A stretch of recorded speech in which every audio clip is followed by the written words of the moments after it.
thrilled, today here because we have one of our premier companies in our franchise, Adobe, presenting with us. And our presenters, we've got Ashley Still. She's the Senior Vice President and General Manager of Digital Media. And of course, everyone knows Jonathan Voss, who heads up the Investor Relation Program for Adobe. So greetings to both of you. For our audience, there is a chat function. If you'd like to ask any questions, we will do some Q&A at the end.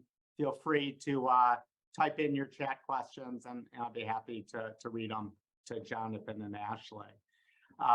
So why don't we start? So Ashley, maybe just to start the discussion, since I don't know if many of our listeners are familiar with you and your role at Adobe. So maybe you could share that with us. What is your role with the company and where are you focused these days? Sure.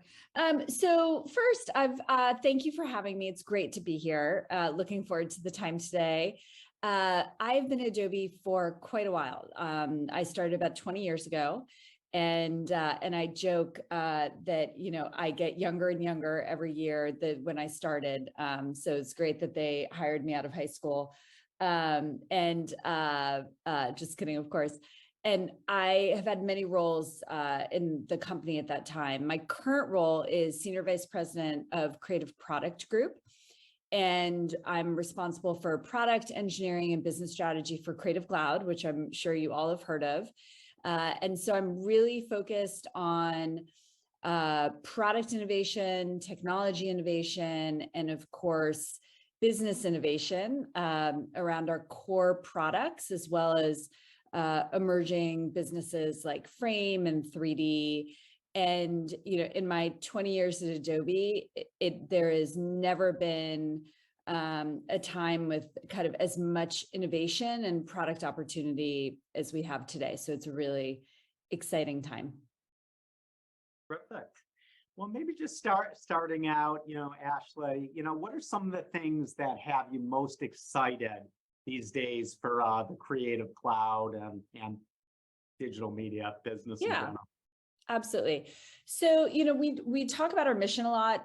Many people at Adobe, and I think one of the reasons you see so many people with tenure and, we also talk about boomerangs are very common at Adobe, is our mission really speaks to so many of us and the opportunity to enable people and businesses to tell their story and expand their brands. And as we say, change the world through digital experiences. And there are a couple ways that I'm really excited that we're able to do that even more. First, our investments in Firefly, which I'm sure we'll talk about a lot about today, and our investments in generative AI, and certainly also our investments in Adobe Express, which is our communicator offering. It's web-based, template-driven, really enable us to expand the market for who can create great content. And these are really purpose-built products for non-professionals. Many non-professional use our flagship products, but these really give us the ability to build both purpose-built product experiences as well as good markets that enable anyone to create whatever is in their mind's eye. Second, for Creative Cloud, just the amount that we can innovate in our flagship categories, and certainly I'll talk a lot about Photoshop and Illustrator and Premiere and others where we are fundamentally innovating on the core creative workflow. And that's exciting, right? It's not every year, right, where you are taking your core products and driving innovation that makes them more expressive, more productive. And that's exactly what we're doing now with our core product line. And then third, content supply chain. And I know we'll talk a little bit more about this later as well. I've been involved with our enterprise customers for a long time, and just these waves of digital maturity have always accelerated the need for content. You went just when companies started creating websites, right? And then they had mobile apps, and then there was social. So just the the waves of digitization across the enterprise, each one has exponentially increased the need for content. And now the trend of true personalization means that more content is needed than ever. And right now, it's really just not economically viable to get to true content personalization. But if you take tools, workflows, and AI and bring them together in a solution, there's a huge opportunity to actually meet this need. So those are just some of the things, and I'm sure we'll jump into them in more detail. Absolutely. It's a great intro. Ashley, I got to ask you at least the obligatory question about the macro and demand trends that are out there. Maybe if I asked it to you this way, that digital media business in general, it's been generating very strong results here in this fiscal year. What can you share with us in what you're seeing in terms of demand trends, from those enterprise and consumer customers? Absolutely. And so certainly I can comment on what we've seen kind of year to date and spoken about in our Q2 results. So demand continues to be strong, and we're particularly seeing strength in traffic, which is great to see. And this is really across the board. We for our flagships, Acrobat, Photoshop, Lightroom. One of my roles at Adobe was bringing Acrobat Web and Acrobat Mobile to market. And certainly those are performing incredibly well in terms of top of funnel. And really, again, speaks to our ability to expand our customer base across our product line, right? And that's one of the things that's just been phenomenal to see with Acrobat. PLG, or product-led growth, continues to be a growth driver, certainly for Acrobat Web and Mobile, which I discussed, but also we've been investing in PLG motions for Photoshop as well. Actually, within the application, Photoshop is a product where the aspiration to create in Photoshop just continues to grow across customer segments. And we're using PLG to make different types of customers successful as they match their aspiration for Photoshop to their usage of Photoshop. Lightroom continues to have a really strong year. Lightroom Mobile, we continue to invest and have just made that application easier and easier and more delightful to use. And so we're seeing growth in mobile-only users of Lightroom that are both adopting and also converting to paid, which is also great to see. We have had some of the most successful betas in company history, or really the most successful betas in company history this year. And we continue to see really strong demand and usage of those betas. So Firefly has had 1 billion images created. And actually this past week, we also passed 1 billion images created in Photoshop through generative fill, which we'll talk more about as well. So both a lot of demand across the portfolio, and then a lot of engagement with product innovation that we're bringing to market. Express is also having a great year. The scale and pace and product innovation is really unparalleled. We're putting out more than 100 releases a year on the Express side.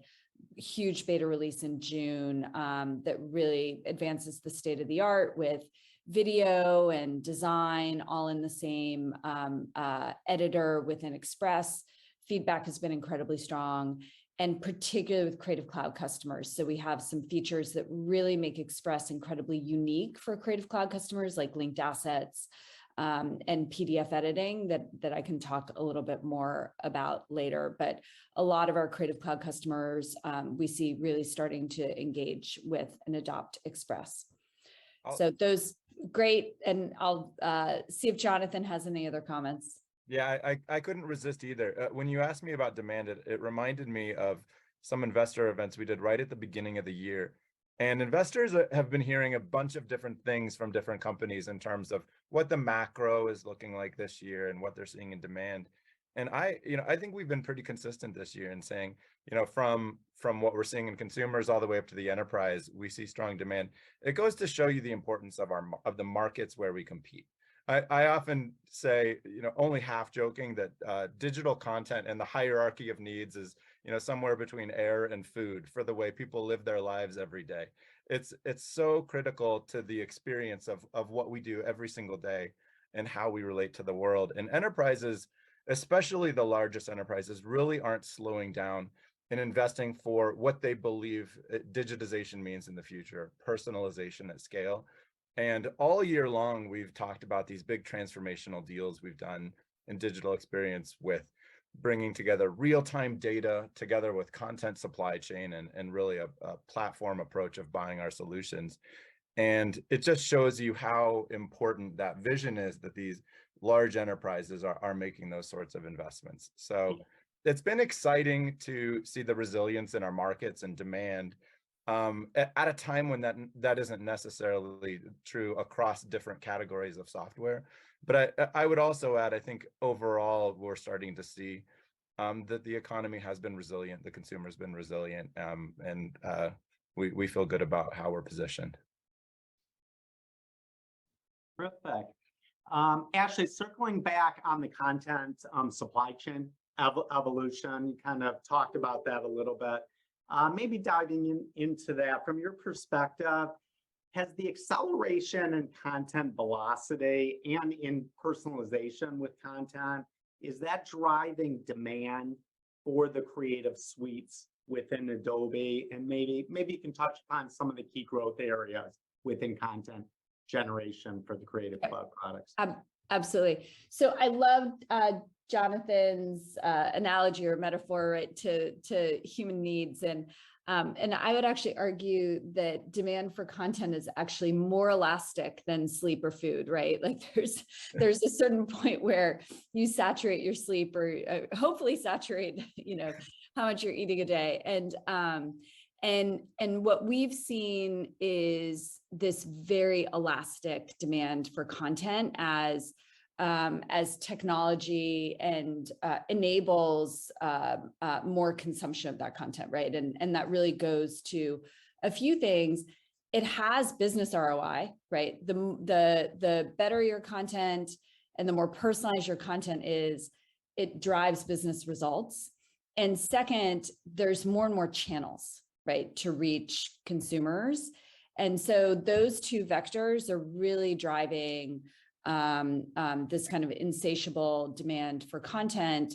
I see it in my own children, whether it's TikTok or whatever it might be. And so we see a lot of demand, not just for creative tools, but again, it's the combination of tools, workflow, and AI that we're really seeing a demand for in the enterprise. And that is when we refer to content supply chain, what we're referring to is whether it be marketing use cases, media use cases, but the need to have this broad solution, really end-to-end solution that starts from ideation all the way through execution and publishing to digital channels and the optimization of that content. And whether it's Creative Cloud, Workfront, AEM, Firefly, Express, right? What are the combination of tools and workflows and making sure that those are integrated so that if you're enabling your marketers to create content in Express, so that not every, content request is going back to your very constrained studio, that content is available in AEM automatically, right? Or that you have brand guidelines and templates that are maybe created in Creative Cloud, but available and kind of enforced, if you will, within Express. Workfront, of course, has been a total game changer for many of our customers to really kind of make sense of the madness of the projects that people are working on, the budgets, the schedules, and giving organizations the ability to actually have visibility across all of the projects that are operating across the enterprise, And then of course, AEM really foundational as a source of truth and a way to publish and optimize across all of these channels. And so all of this is resonating with our enterprise customers, both individually, but increasingly as part of an integrated solution that increases productivity and again, just gives more visibility for both the experience optimization as well as the cost optimization within the enterprise going forward. Great. Ashley, I'd like to switch the conversation now over to generative AI here, very topical. So maybe we'll start first big picture here, and then we can, dive into Firefly as we progress. So maybe just starting from a real high level with generative AI. We get a big questions all the time, whether Adobe is going to be a winner or loser in generative AI. I think the consensus view, my view is Adobe is clearly a winner. But there are naysayers out there that they think it could be cannibalistic to some of the core creative tool sets like you have with Lightroom and Photoshop, Illustrator, et cetera, as customers, they migrate to what could be a faster, easier, less creative level of effort software with Firefly or with Express. So what gives you the confidence that Adobe is going to be a winner in generative AI? Sure. Well, first I'll go back to, my what I've seen and my experience is that the demand for creativity and kind of expression, as well as the demand for businesses for content, is incredibly elastic, right? Demand is not fixed. And so as you have new ways of creation, more people come into the market, right? So we talk about this in two ways: how we raise the ceiling or advance the state of the art for creative professionals, and then how we expand the tent for everybody else. There are a lot of people in the world that don't create content today, right? It's too hard. They don't believe they have the creative skills. They don't enjoy the creative process as much as others do. All of that is an opportunity to bring those people into the creative process, right? And we've seen this with Firefly. People who are not, they don't aspire to learn Photoshop, they can go to Firefly, type in their idea, and they have content, right? We see this with Express. You can go, you can browse templates, you can browse stock content, you can now create, again, text to image with your own ideas through Firefly and Express, and now they're creating content. So bringing people into the market with new products and ways of creating is an incredibly interesting and meaningful way to expand Adobe's opportunity, but also just to expand the market. When we talk about raising the ceiling or advancing the state of the art, creative professionals, first of all, when they are more productive, they tend to create more content, right? Or they create better content, more impactful content. And that's, again, what we see with AI, where they're not just using AI, to replace what they're doing. They're integrating it into their workflows, and they're producing better content, more content, et cetera. So we see this both as an opportunity to just make our tools and products more valuable for the creative professional, but really also expand the tent, if you will, to bringing more people into the market. Ashley, just to touch on that point, because a question came in from an investor, and I think you just answered it, but we just want to make sure so we can answer their question. The question is, will AI reduce the number of digital content creators in the future, ultimately leading to a smaller TAM? Yeah. Or do you believe the opposite, that it's actually going to increase? I believe no. I think we will see, as with all, significant technologies, like that, jobs evolve, right?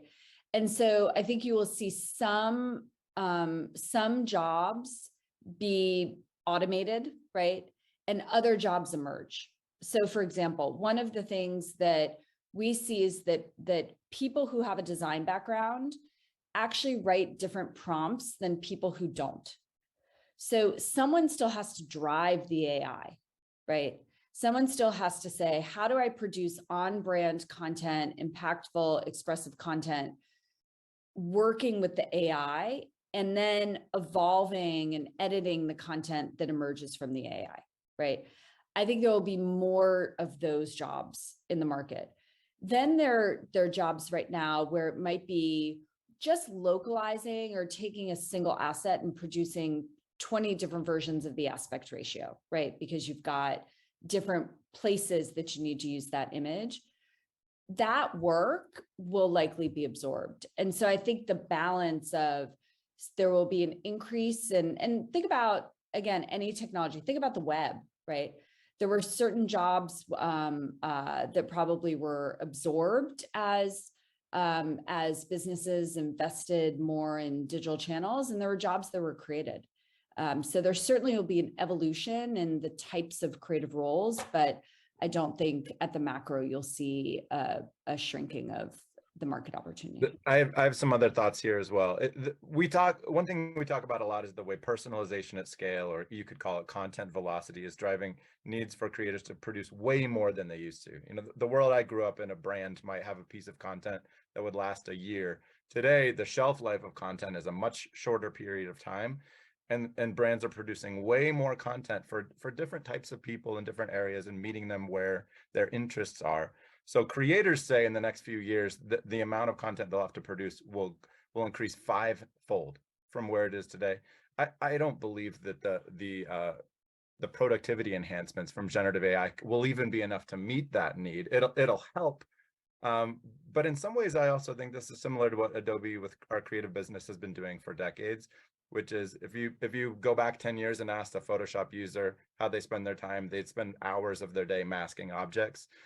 Now they can mask objects in a click, but they're doing more deep ideation, better work in the tools, producing more. And I think there are parallels with all sorts of other industries.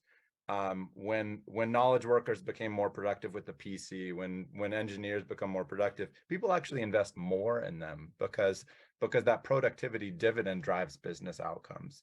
So there's a number of reasons why we're bullish, you know, even on seats with the productivity enhancements of generative AI. Ashley, let's talk about Firefly, Adobe specifically. So maybe just taking from a step back, what is Firefly? You know, is Firefly a standalone product, or is it embedded technologies within the core creative suite or products? And what's generally available today with Firefly? Yep.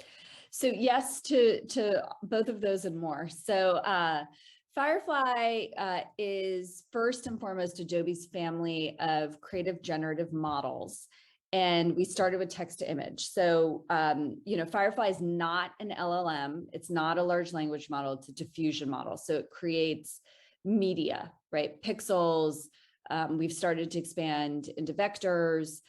Certainly on our roadmap is video and 3D, and, you know, you can think of every media type. Firefly is also not one single model, right? It started as one model, but you really should think of it as a family of models.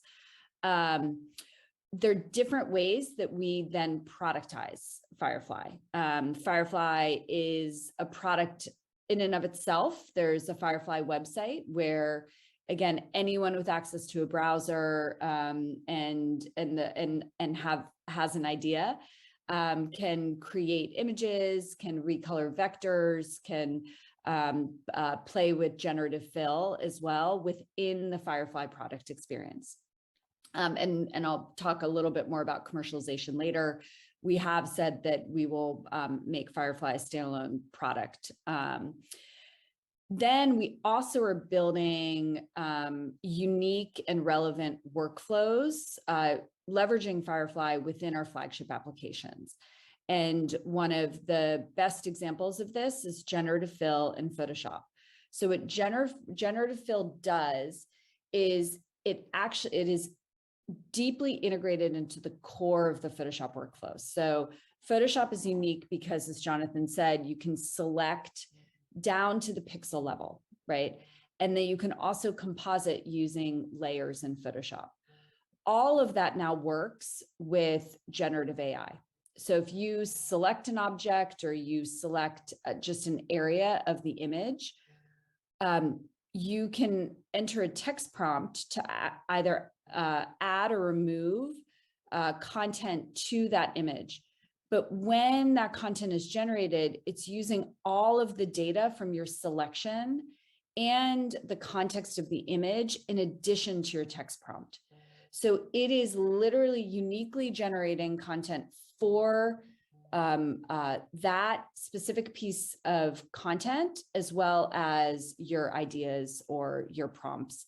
And this is what's resonating so much with Photoshop customers, because it's putting the power of AI into the hands of the creative professional. It's their ideas, their content, and that's where we see all of these productivity and expressiveness gains with generative fill. So that is just getting great response, as is Firefly as a standalone product. We're also integrating Firefly into some of the DX products, particularly AEM. Again, you can think of needing to create images, illustrations, et cetera, within the AEM environment. Express is also, Adobe Express is also a great example of where we're really changing the underlying workflow and enabling people to create images, create text effects, all within Express, but integrated with the templates and other capabilities that already exist there. Lastly, we also announced an offering for Firefly and Express in Enterprise. And we believe, there's some unique capabilities of that offering. We're offering indemnification, which we'll talk a little bit more about later as well.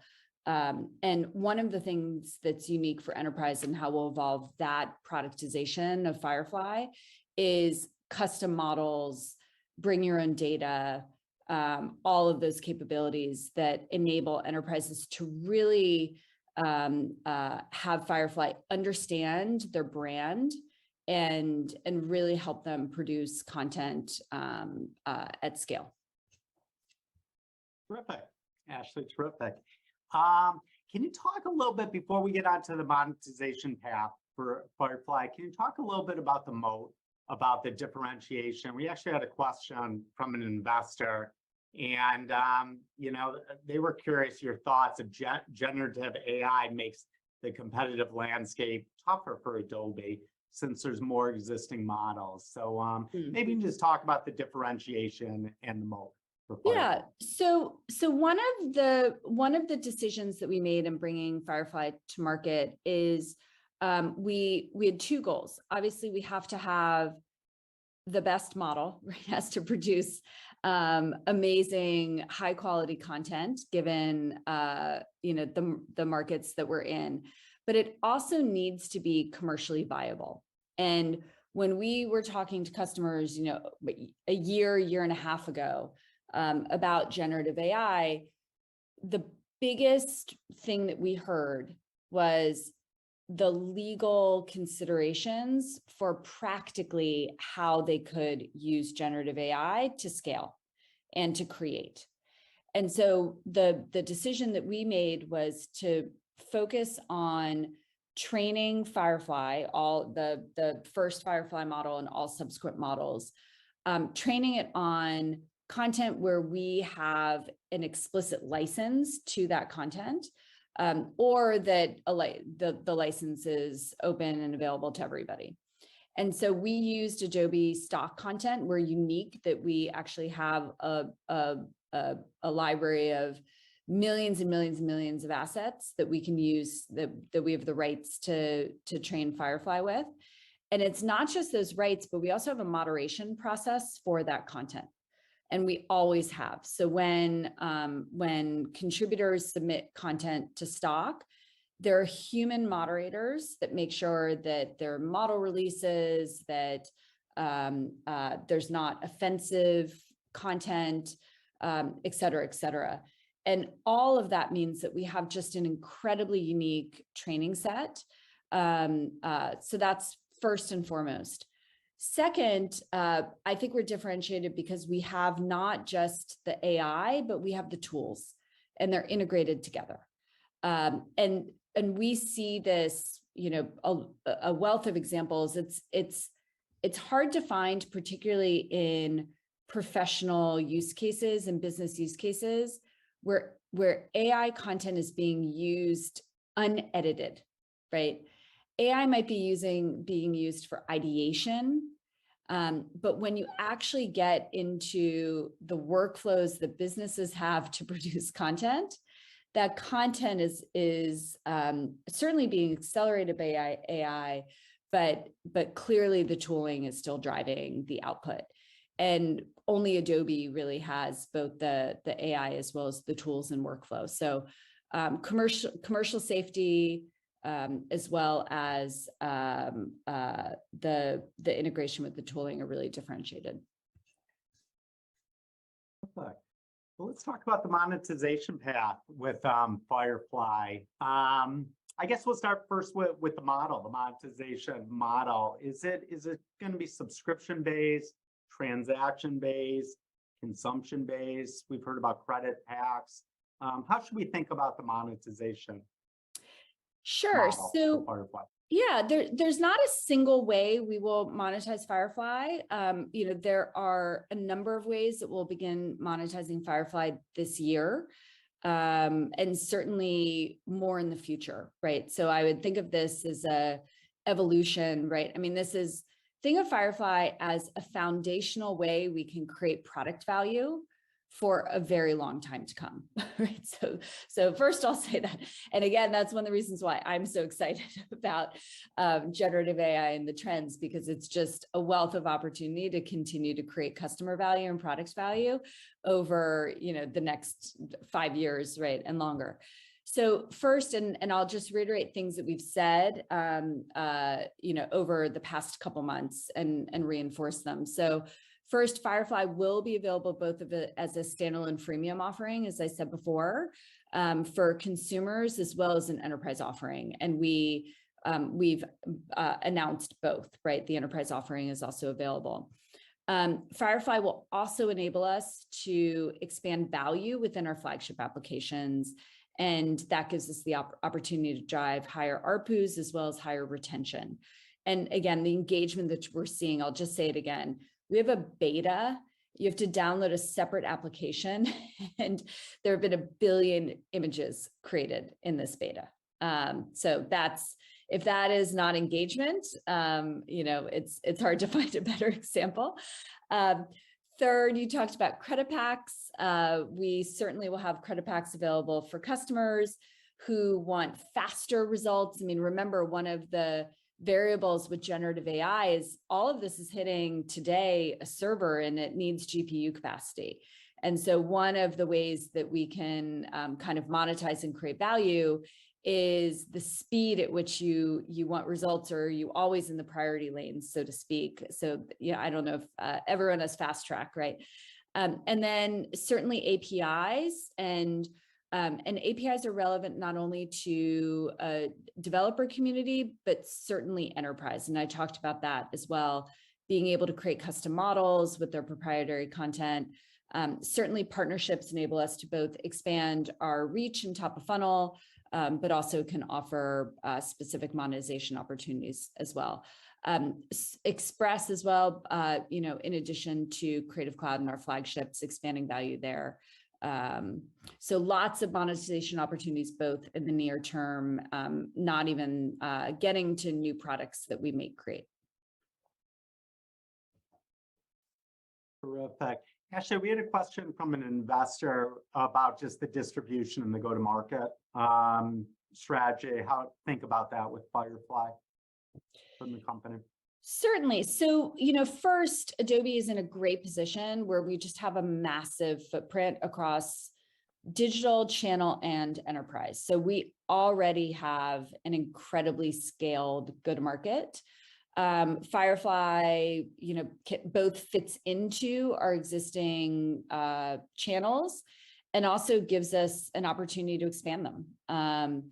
Again, think about the power of when we brought products to the web, anyone with a browser could access those products, right?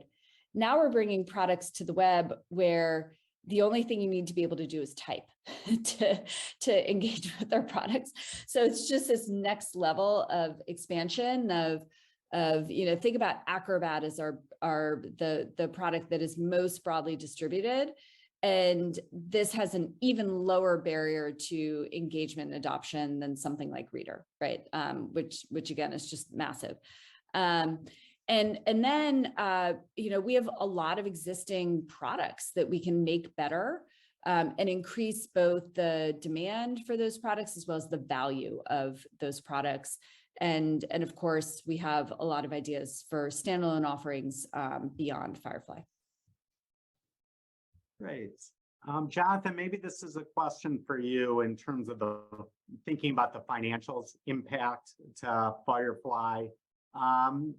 What's the right way of thinking, maybe not the magnitude, but maybe at least from a timing perspective, when Firefly will start having some impact to net new ARR, and then also on the expense side, starting to think about when that could have an impact to the financials. Yeah, sure. Like Ashley said, there's a number of ways we're going to monetize this, and you'll see announcements around those monetization methodologies this year. So, as we look into 2024, certainly we expect Firefly to be a contributor to our ARR, and we'll wrap more color and context around that, I'm sure, at Q3 earnings, which isn't far away, as well as an investor event we'll have at Max.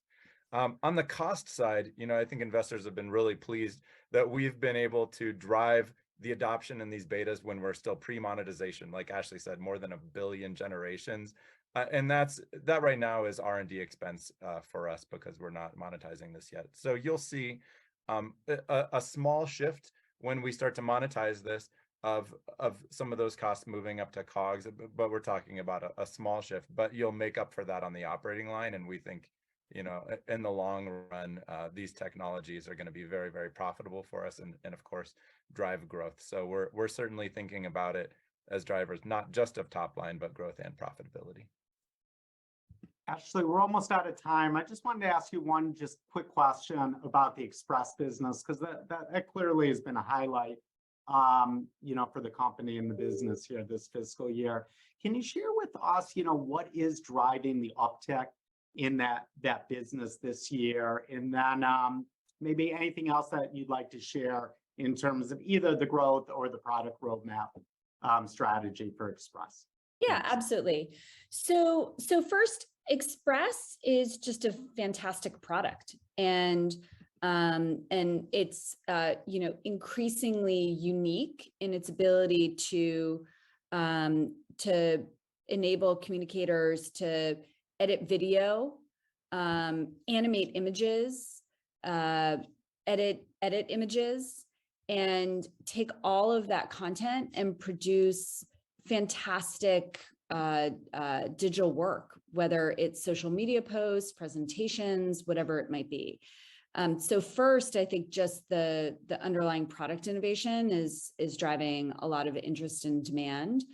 And then second, as I mentioned before, there are some incredibly unique integrations with Creative Cloud and flagship applications like Photoshop now. So for example, you can link assets between Express and Photoshop. So as you update that content in Photoshop, it just automatically updates in Express. And that saves time. And again, we already see communicators using not just a single tool, but a variety of tools. And they're sometimes working with creative professionals as well. And so we're able to just make those workflows really seamless.